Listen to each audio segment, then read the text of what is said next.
فضلوا يوقعوا ما بينه وما بين الرئيس حسني مبارك لحد ما اتشال من مكانه خالص، وفضل طول حياته لحد ما مات بعيد عن كل حاجة. هو كان بيحلل الأحداث سياسيا من بعيد لبعيد، وكان ليه شعبية كبيرة جدا في وسط الناس، وكانت كل الناس بتحبه. كان شاطر جدا في شغله وقدر يعمل ويحقق إنجازات كتير محدش قبله قدر يعملها.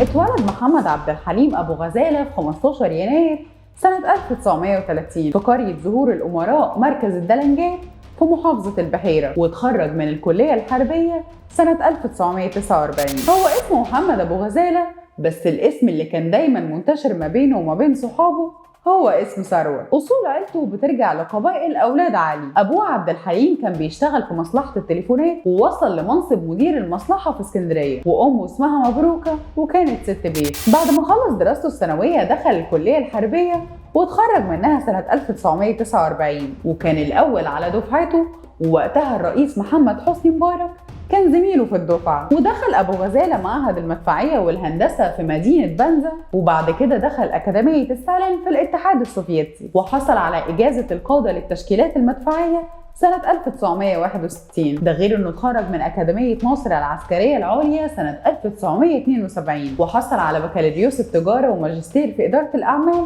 من جامعة القاهرة. أبو غزالة شارك في حرب 48 وهو كان لسه طالب في الكلية الحربية، وكمان كان من ضمن الناس اللي شاركت في ثورة 23 يوليو سنة 52. ده غير مشاركته في حرب 56، وبعد كده شارك في حرب الاستنزاف وبعدها 6 أكتوبر. وقتها كان قائد للمدفعية في الجيش الثاني، واللي هزت حصون العدو مع القوات الجوية عشان يقدروا يمهدوا لعبور القوات للجهة الشرقية. أبو غزالة طول فترة حياته فضل يتدرج في المواقع القيادية العسكرية لحد ما وصل لمدير إدارة المخابرات الحربية والاستطلاع، وبعدها وزير للدفاع والإنتاج الحربي وقائد عام للقوات المسلحة لحد ما وصل لرتبة مشير، وبعدها بقى نائب لرئيس مجلس الوزراء ووزير للدفاع والإنتاج الحربي وقائد عام للقوات المسلحة من سنة 83. أبو غزالة كان مشرف على التصنيع الحربي وأنشأ مصانع وزارة الدفاع، واللي كان منها مصنع 200 الخاص بتجميع الدبابة أبرامز ألف واحد، ومصنع 99 المتقدم. ده غير طبعا المصانع الحربية والهيئة العربية للتصنيع. وفي الوقت ده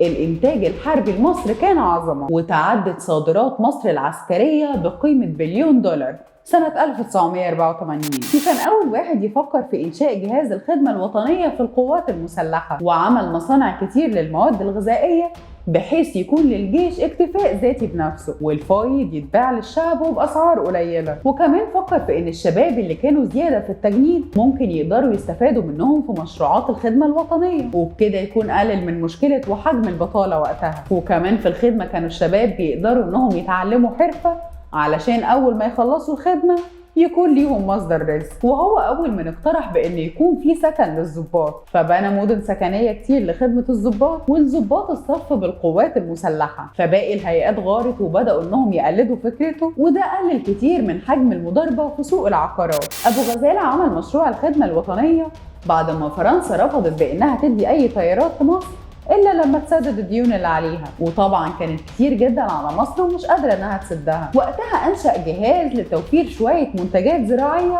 وتصديرها لفرنسا مقابل الطيارات. دماغ شغالة مش بتنام. وبعدها عمل المخابز علشان تخدم المواطنين، وفتح مستشفيات القوات المسلحة علشان تقدر إنها تعالج المدنيين، وأنشأ الهيئة العربية للتصنيع بعد الحرب العراقية الإيرانية والحرب ما بين روسيا وأفغانستان. ده غير صفقات العربيات اللي زود بيها ضباط القوات المسلحة. وبعد 29 سنة من كم الازدهار الهائل ده تمت إقالته، والأسباب حوالين إقالته كانت مبهمة جدا لأنه ما قالش حاجة. بس كل الكلام اللي بيتقال من الناس اللي حواليه والتفسيرات اللي طلعت إن شعبية أبو غزالة زادت جدا جوه الجيش، فالرئيس حسني مبارك حب انه يخلص منه لانه خايف على نفسه من انه يعمل له انقلاب عسكري. في طبعا اللي نفى الكلام ده وفي اللي اكده، وهو كلام رايح جاي ومحدش عارف فين الحقيقه. اللواء طيار محمد ابو بكر حامد قائد الطياره الرئاسيه لمحمد حسني مبارك كشف سر جديد وهو في حديث مع العربيه نت، وبيقول ان الكلام اللي الناس بتقوله بان الرئيس مبارك اطاح بيه مش صح، لأن علاقتهم كانت كويسة جدا وفي منتهى القوة، وإن من ضمن الأسباب اللي خلت أبو غزالة يسيب منصب وزير الدفاع بسبب غضب غربي منه، لأنه طور أسلحة مهمة جدا في الجيش العراقي وساعد في تطوير وكفاءة القوات العراقية. وتيجي قادة غربية على مبارك وتحذره من اللي بيعمله أبو غزالة، فيجتمع مبارك مع أبو غزالة ويشرح ليه الوضع وينصحه بأنه يبعد علشان خاطر حياته. وفعلا ساب وزارة الدفاع وتعين مساعد لرئيس الجمهورية. وقال قائد طيارة مبارك إنه كان مع أبو غزالة في رحلة خارجية لجنيف، وفضلوا يدردشوا مع بعض وسألوا عن موضوع الانقلاب. فرد عليه أبو غزالة وقال له إنه ضابط مقاتل وهيفضل ضابط مقاتل، وإنه عايز يموت وهو ضابط. وقال له إن مبارك أصلا هو اللي عينه وزير للدفاع، وإنه صاحب عمره من أيام الكلية ومستحيل يفكر في الكلام اللي بيتقال ده خالص، وإنه لو كان عايز يوصل للسلطة كان زمانه استغل أحداث الأمن المركزي اللي حصلت سنة 1986، وكان زمانه وقتها نط للسلطة في ثواني، بس نزل قوات الجيش الشوارع وسيطر على كل حاجة. ده مش كده وبس، ده هو أصلا اللي قضى على ثورة جنود الأمن المركزي. ما هو لو كان عايز يوصل للسلطة كان سابها تولع ويستغل الموقف وينقلب. وقال له إنه سياسة الانقلاب مش في طبعه أبدا ولا في عقيدة الجيش المصري. وقال اللواء أبو بكر حامد بأن كان في كلام كتير بيدور حوالين الموضوع ده وشائعات كتير رايحة وجاية، وده خلى العلاقة ما بين مبارك وأبو غزالة في منتهى التوتر. وفي كلام كتير في موضوع أحداث الأمن المركزي واللي سببه أصلا كان إشاعات، وتقريبا كده اللي خطط لأحداث الأمن المركزي كانوا عايزين يضربوا عصفورين بحجر. وفجأة يظهر عندنا هنا وزير الداخلية الأسبق اللواء أحمد رشدي، واللي كان ليه شعبية كبيرة جدا زي لعيبة الكورة والنجوم، مع إنه ما قعدش في مكانه أصلا غير 19 شهر بس، من سنة 1984 لسنة 1986. كان بيحارب الفساد من كل جهة مهما كان الفساد ده جاي منين أو عن طريق إيه، فأعدائه حبوا إن هم يخلصوا منه فعملوا حكاية الأمن المركزي. وطبعا اللواء أحمد رشدي من الشخصيات التقيلة جدا اللي صعب إنها تتزاح بسهولة. أحمد رشدي كان ثالث وزير داخلية في عهد الرئيس محمد حسني مبارك بعد اللواءين النبوي إسماعيل وحسن أبو باشا، وهو اللي أنقذ القاهرة سنة 1981 بعد حادثة اغتيال السادات. وبعد 3 سنين من حادث المنصة بقى وزير داخلية، وكان بيمسك أتقل الملفات وأصعبها وما كانش بيهمه حد، لدرجة ان في ناس كتير جدا زعلوا منه لانه كان بيحارب الفساد. وتظهر فجأة الاشاعة اللي قلبت الدنيا ومحدش كان عارف الجنود جابوا الكلام ده منين. مد فترة التجنيد الإجباري للأمن المركزي من 3 ل4 سنين، ده غير كمان ان مرتبهم هيقل. يلا اهي خربت. طب بتعملوا كده ليه؟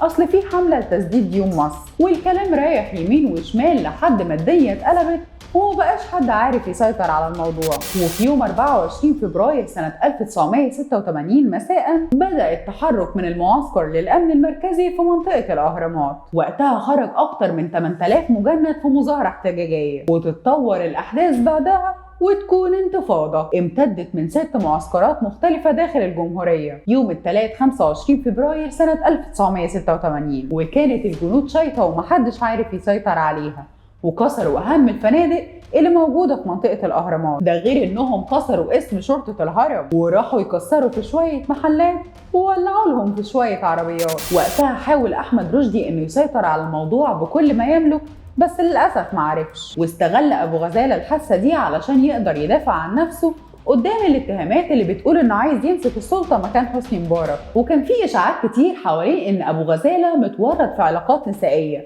بس ده طلع كلام وإشاعات رايحة جاية في الفاضي. وفي مرة اتسأل أبو غزالة عن موضوع علاقاته النسائية ده، بس نفى الكلام كله وضحك وقال إنه اتجوز عن حب وإخلاص ومش ممكن أبدا يتجوز زوجة تانية، وإنه من أنصار زوجة واحدة تكفي. ولما خلص تمرد الأمن المركزي يوم 26 فبراير سنة 1986 واللي كان من ضمن أهداف الحركة بإنهم يشيلوا أحمد رشدي من مكانه من منصب وزير الداخلية، وللأسف فعلا نجحوا في ده. وبيقول الدكتور مصطفى الفقي إن وقت ما كان سكرتير لمبارك كان قلقان جدا لأن الناس كلها كانت بتحب أبو غزالة وكان ليه شعبية رائعة. أبو غزالة كان دايما بيقول إن في ناس بتتآمر عليه عند الرئيس حسني مبارك علشان يشوهوا صورته ويوصلوا له صورة غلط تماما عنه، زي انه طمعان في السلطة وشايف نفسه بانه يستحق انه يكون مكانه، وان الرئاسة ما خطرتش اصلا على باله، وانه عارف من احوال البلد ومقتنع جدا من جواه انه يفضل في مكانه احسن كتير بالنسبة له، وان الرئاسة لو كانت من ضمن مطالبه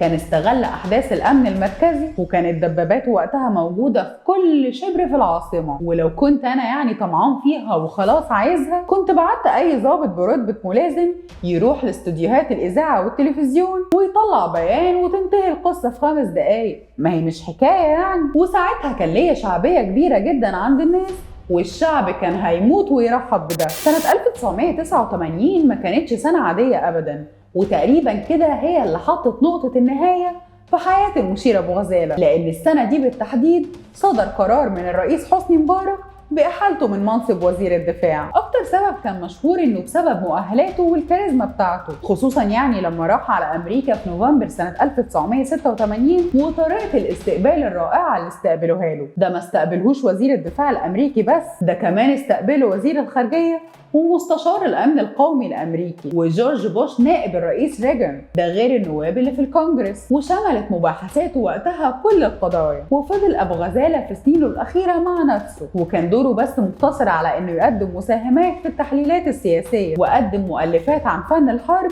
وصدرت في 4 أجزاء. وكان من الضباط الأحرار اللي نفذوا الانقلاب ضد النظام الملكي. ومن سنة 48 لحد 73 وأبو غزالة بيشارك في كل الحروب اللي مصر بتدخل فيها، وخصوصا يعني الحروب العربية الإسرائيلية. في سنة 1987 في دول غربية كتير اتضايقت جدا من مصر، لأنها عرفت بأن في برنامج صواريخ طويلة المدى ما بين الأرجنتين والعراق ومصر. والتقارير بتقول إن كان في محاولات مصرية من المسؤولين، واللي كان من ضمنهم مين؟ أبو غزالة. وكانوا عايزين ياخدوا برنامج على تكنولوجيا الصواريخ الأمريكية بطريقة غير شرعية، وطبعا اتضايقوا جدا. وساعتها كان ليهم اليد في ان ابو غزالة ما يفضلش في مكانه. وفعلا وقتها مبارك نقله من وزارة الدفاع وعينه مستشار له. وقتها ما كانش لابو غزالة اي صلاحيات تنفيذية، وسبحان الله بعد 6 شهور بالظبط يطلع مسؤولين امريكيين يقولوا خلاص القاهرة ما بقاش في تعاون ما بينها وما بين العراق والارجنتين في مجال تكنولوجيا الصواريخ. وفضل أبو غزالة مستشار رئاسي لحد فبراير سنة 93